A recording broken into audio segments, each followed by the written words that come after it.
आज ये बताने वाले हैं, जैसे हमने कारक प्रकरण में पढ़ाया, सबसे पहला सूत्र था कौन सा? प्रथमा विभक्ति करने वाला, प्रातिपदिकार्थ लिंग परिमाण वचन मात्रे प्रथमा।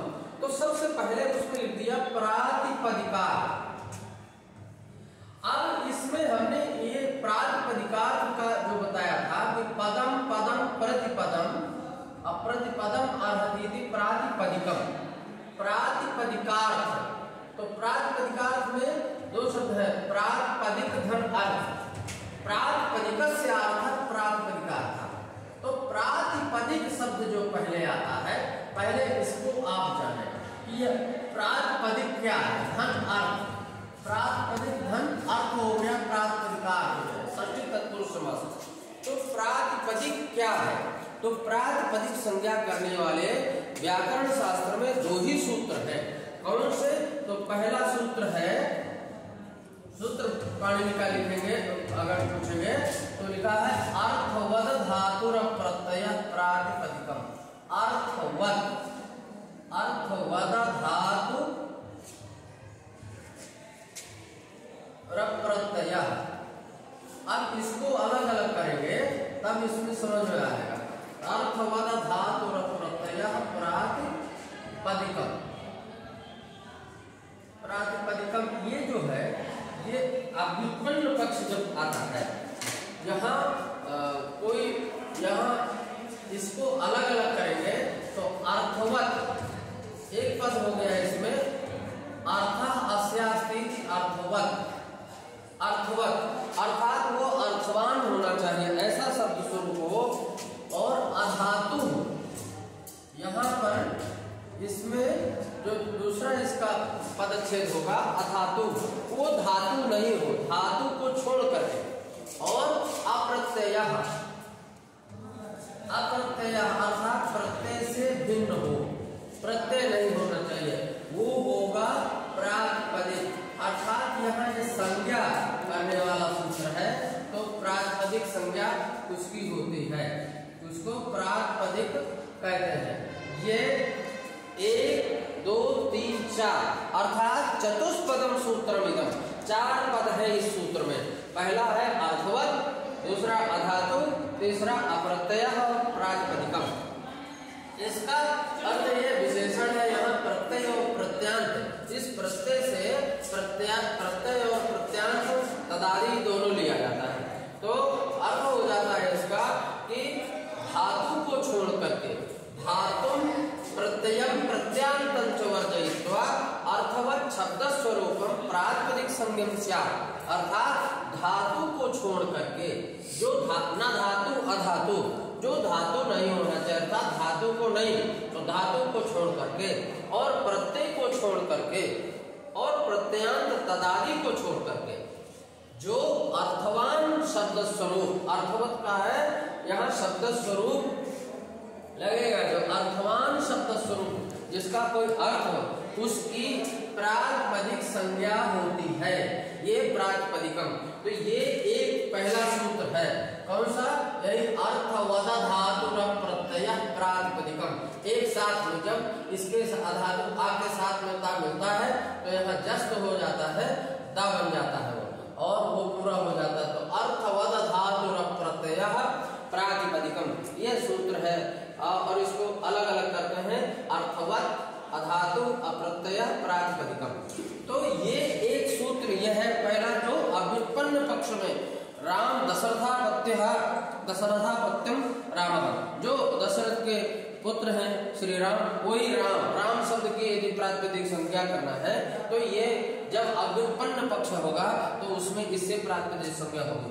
दूसरा सूत्र है कृत तद्धित समासाश्च।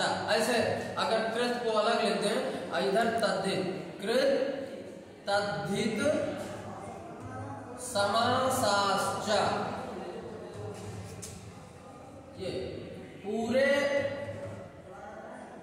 व्याकरण शास्त्र में अष्टाध्याय में केवल 2 ही सूत्र हैं प्रातिपदिक संज्ञा करने वाले। एक पहला अर्थवद धातु प्रत्यय प्रातिपदिकम, यह सूत्र।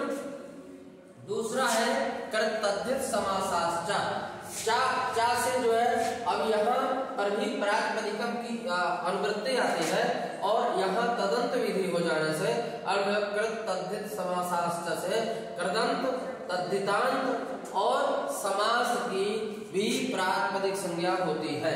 और यहाँ जुड़ जाएंगे इसके साथ में कि ये तो ठीक है, इसका क्या है अर्थ, अर्थात कृत प्रत्यय जो होते हैं तो कृत प्रत्यय जिनके अंत में होंगे वो कृदंत हो जाएगा और तद्धित प्रत्यय जिनके अंत में होंगे वो तद्धितांत हो जाएगा। और फिर और जहाँ समास हुआ होगा तो समास जितने भी पदों में होता है, जैसे राजपुरुष है तो राज्ञ पुरुष राजपुरुष, राजपुरुष राजनगस पुरुषु ये हुआ और समास हुआ तो समास होने पर विभक्ति का लोप हो जाएगा।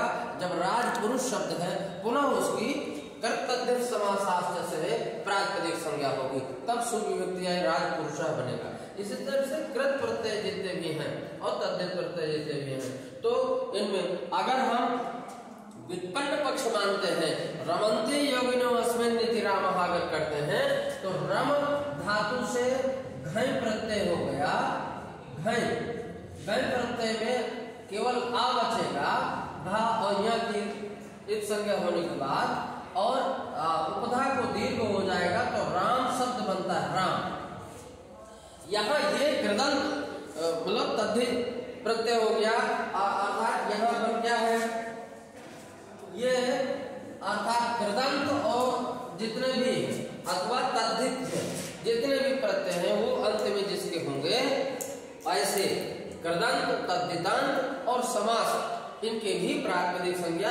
ये व्युत्पन्न पक्ष में तो कोई भी शब्द है या तो जिसकी व्युत्पत्ति नहीं सीधे जो है वो अर्थवान है धातु प्रत्यय प्रत्यांत आदि को छोड़ करके, तो इस सूत्र से पहले सूत्र से प्रातिपदिक संज्ञा होगी अर्थात वो पद बनने की योग्य है और या कृत प्रत्यांत है तद्धित प्रत्यांत है या समास है तो कर्तव्य समासाश्च से इससे प्रातिपदिक संज्ञा होगी। तो यदि प्रातिपदिक संज्ञा करने वाले सूत्रों को पूछा जाता है तो आप यही बताएंगे कि पूरे जो है पाणिनि व्याकरण में प्रातिपदिक संज्ञा करने वाले दो सूत्र हैं। पहला है अर्थवद धातुर प्रत्यय प्रातिपदिकम, दूसरा है कर्तव्य समासाश्च। ये और सभी जितने भी पद बनते हैं जितने भी शब्द के रूप चलते हैं सभी की प्रातिपदिक संज्ञा होती है, तभी आगे उनमें प्रत्यय आता है तभी वो पद बन जाते हैं। तो पद बनने की अर्हता जो रखने वाला है वही प्रातिपदिक होता है और उनकी इस तरह से प्रातिपदिक संज्ञा होती है। और दो सूत्र हैं प्रातिपदिक संज्ञा करने वाले, दो सूत्र हैं। इनका अर्थ है पहले का धातु अधातु है तो धातु को छोड़ करके प्रत्यय को छोड़कर प्रत्यांत आदि को छोड़ करके जो अर्थवान शब्द स्वरूप उसकी प्रातिपदिक संज्ञा होती है। ये पहले सूत्र अर्थवद धातु प्रत्यय प्रातिपदिकम का अर्थ है। दूसरे का है कृदंत तद्धितांत और समास की भी प्रातिपदिक संज्ञा होती है। ये कर्तव्य समासाश्च सूत्र का अर्थ है। तो इस तरह से जाने। धन्यवाद।